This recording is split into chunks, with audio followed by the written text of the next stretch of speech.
ध्यान देने योग्य बातें। कई बार आपने देखा होगा, कई साधुओं के काफी लंबे बाल होते हैं और कई साधुओं के सिर पर बाल ही नहीं होते हैं। ऐसा क्यों? सिर पर बाल रखने वाले साधु कौन होते हैं और सिर पर बाल न रखने वाले साधु कौन होते हैं? वैसे तो यह बातें आम है और इसका मनुष्य जीवन में कोई प्रभाव नहीं होता है, लेकिन थोड़ा गौर करें तो इसमें छिपे कई रहस्य आपके सामने आ जाएंगे जो आपको सोचने पर मजबूर कर देंगे। ऐसा क्यों होता है? साधुओं की विभिन्न विभिन्न प्रजाति क्यों होती है?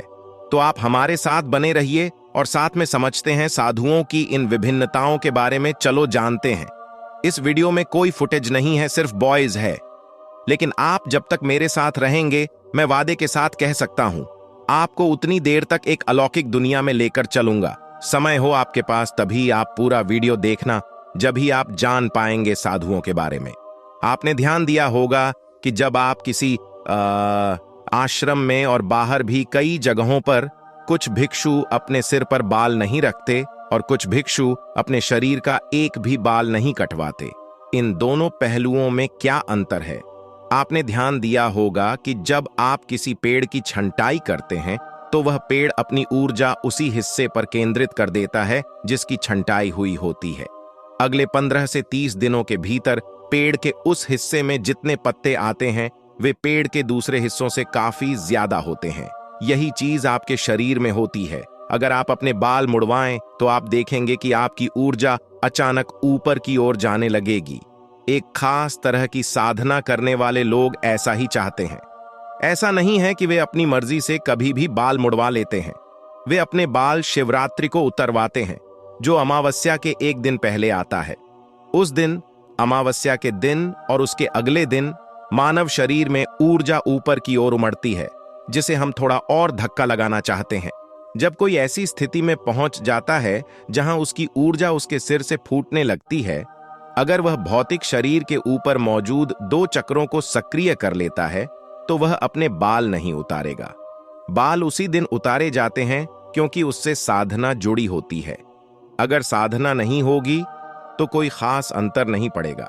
कुछ लोग जानते होंगे कि कभी कभी ऐसा भी होता है कि अगर कोई महिला जिसने जीवन में कभी अपना बाल नहीं उतरवाया हो, अगर अपने बाल मुड़वाती है तो वह मानसिक रूप से असंतुलित हो जाती है, क्योंकि उस दिशा में ऊर्जा की अधिकता को वह संभाल नहीं पाती। अगर पहले से थोड़ा बहुत असंतुलन हो तो वह और बढ़ जाता है, लेकिन अगर उसे एक खास समझ के साथ किया जाए और उसे संभालने के लिए जरूरी साधना भी हो तो वह आपके लिए फायदेमंद होता है। जो साधक सिर्फ अपना आध्यात्मिक कल्याण ही नहीं चाहता बल्कि एक विशाल संभावना का साधन बनना चाहता है, वह प्रकृति में मौजूद छोटे से छोटे सहारे का इस्तेमाल करना चाहता है। अपना सिर मुड़वाना उसी का एक हिस्सा है।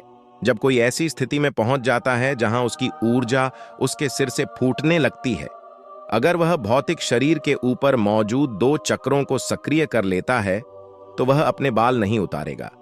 दरअसल तब हम बाल को बढ़ाना और उसे ऊपर बांध कर रखना चाहते हैं ताकि वह सुरक्षित रहे और उसे पोषण मिलता रहे। अगर बाल पर्याप्त नहीं है तो हम कपड़े का इस्तेमाल करते हैं। भौतिक शरीर के ऊपर मौजूद दोनों चक्रों के क्रियाशील होने के बाद एक संभावना यह भी होती है कि शरीर थोड़ा कमजोर हो जाता है। वह शरीर से जरूरत से ज्यादा ऊर्जा खींचने लगता है। यही वजह है कि बहुत से योगियों का 35 वर्ष की उम्र से पहले ही देहांत हो जाता है। वे ऊर्जा का एक निश्चित स्तर हासिल कर लेते हैं, लेकिन वे शरीर के सभी अलग अलग पहलुओं के बारे में नहीं जानते। वे नहीं समझते कि मानव तंत्र कैसे काम करता है। मानव शरीर एक बहुत ही गूढ़ मशीन है। ईश्वर ने इसे बहुत जटिल और गूढ़ बनाया है। गूढ़ होने का मतलब सिर्फ उसे पेचीदा बनाना नहीं है। गूढ़ होने का मतलब है कि उसमें एक साधारण मशीन से अधिक संभावनाएं हैं। अगर किसी की अपने शरीर के ऊपर अच्छी पकड़ नहीं है तो अधिक बड़ी संभावनाएं आपको शरीर से अलग कर देगी। शरीर से अलग जाने का मतलब है शारीरिक रूप से कम सक्षम हो जाना या पूरी तरह शरीर को त्याग देना। इसीलिए हठ योग इतना महत्वपूर्ण है, क्योंकि उससे शरीर का संचालन इस तरह किया जा सकता है कि आपकी ऊर्जा आपकी भौतिकता में जमी रहे, इसके पहले कि आप अधिक ऊंची संभावनाओं की ओर बढ़ें।